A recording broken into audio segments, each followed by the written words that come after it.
So good morning. Myself Shreyas from our Jyoti College of Engineering and of Electronic Department. Today I am going to present on my new study Virtual Surgery Intelligence. So as the name suggests, it is something related to virtual reality. Yes.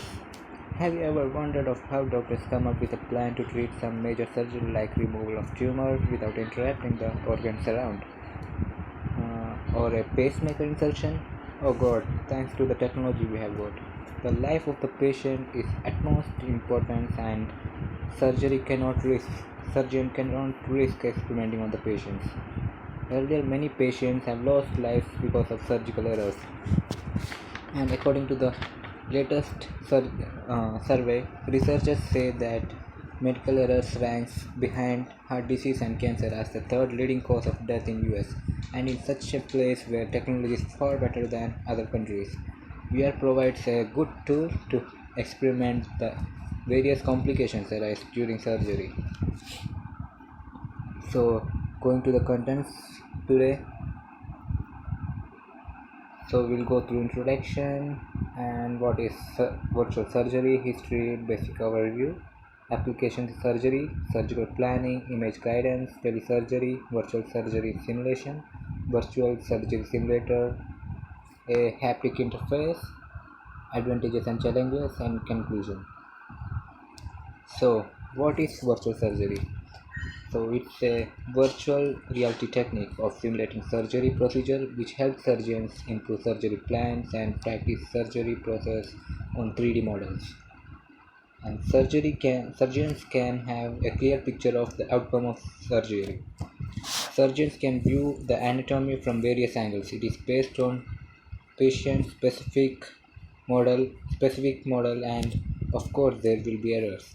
But errors will lead you to learn and improve. So going to the history. So first virtual surgery was performed on 17th August 2009. Dr. David Clark removed a brain tumor 24 hours after removing a simulated tumor. And the Project Odysseus was developed to form a 3D image of person's liver and vasculature of the liver to allow surgeons to train before a surgery. It allows surgeons to see how the liver is segmented. And third, France Telecom also developed a communication system for the project called Argonaut. And going to the next. So to give a basic overview, all dangerous surgeries is first performed on the model and then on the patient. Virtual surgery done on computer screen with motion sensors. And there are two types of surgery: traditional or open surgery and laparoscopic surgery. And this is a picture of first shows the laparoscopic surgery and second one shows of open surgery, and it gives a clear picture that laparoscopic surgery is far better and is less risky than the traditional surgery. I'm going to the applications, and first goes to training and education, surgical planning, image guidance, telesurgery, and we'll come up to this one by one. First is training and education. Traditionally, textbook images were used for training purposes, showing them the pictures and how to operate them, and then VR simulator allow users to view the anatomy from wide range of angles and fly through the organs to examine from inside. And this provides a great advantage for them to see how the organs work or how to operate the organs. The experience can be highly interactive, allowing students to strip away the various layers of tissues and muscles to examine each organ separately. And then we go to surgical planning. Earlier, the surgeon calculates various procedures for surgery from his experience and imagination. Lots of errors causes and lead to death because of this, and use of virtual reality techniques helps in reducing the errors. and 3D reconstruction has proven particularly useful in planning stereotactics. And then we goes to image guidance. So, advanced imaging technology 3D graphical capabilities has led to great interest in image guided and computer aided surgery. Navigation in surgery based on ability to locate a given point using geometric reference. And we can look on the organ separately and operate it, and surgeons have a clear view of what happens after the surgery. Surgeon remotely manipulate robotic tool inside the patient body. And next is telesurgery. This is a wonderful technique, important application. It allows surgeons to operate on people who are physically separated from themselves. More advanced has been used to perform coronary anastomosis on ex vivo swine hearts and in human undergoing endoscopic coronary artery bypass grafting.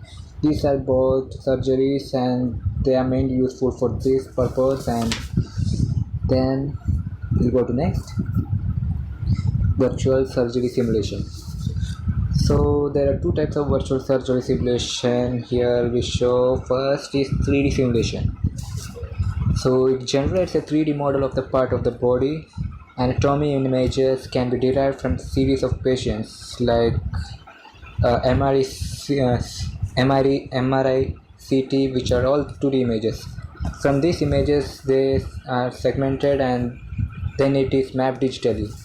And second is touch simulation. A haptic touch sensation is simulated. For simulating touch sensation, we have to calculate the forces applied to cut, puncture the various tissues.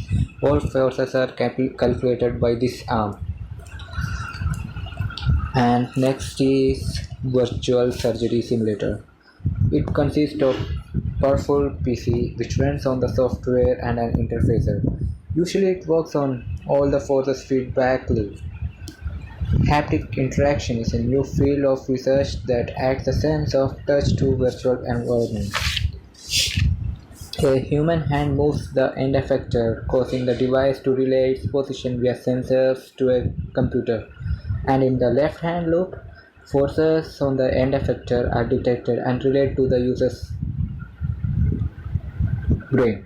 So, this is a way how this works, and a interface used there is a haptic interface. And next is this picture shows how this haptic interface works in a loop and a haptic interface. What is it? It is manufactured by Sensible Technologies and the size is of a desk lamp. It has two hands and one position sensing with 66 degrees of freedom and free force feedback with 3 degrees of freedom. A software named Ghost translates the characteristics such as elasticity and reference into commands for the arm, and arms actuators in turn produce a force need to simulate the virtual environment. Next we go to advantages.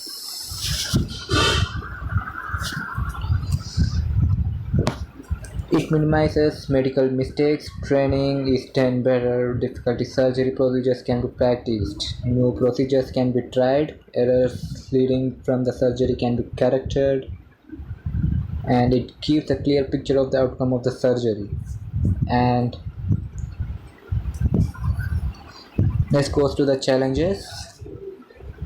Shortcomings in the realism of simulations and cost of processing power of available hardware. It is actually a bit costly and need to improve human computer interfaces. Time delays in simulators response to the user's movements. Actually, the two hands which are used for the to calculate the forces on the end effectors and one to relay its positions which takes a bit time to calculated all this. And next, concluding the topic, medical virtual reality has come up a long way in past 10 years as a result of advances in computer imaging. They are cost effective and improve qualities of care.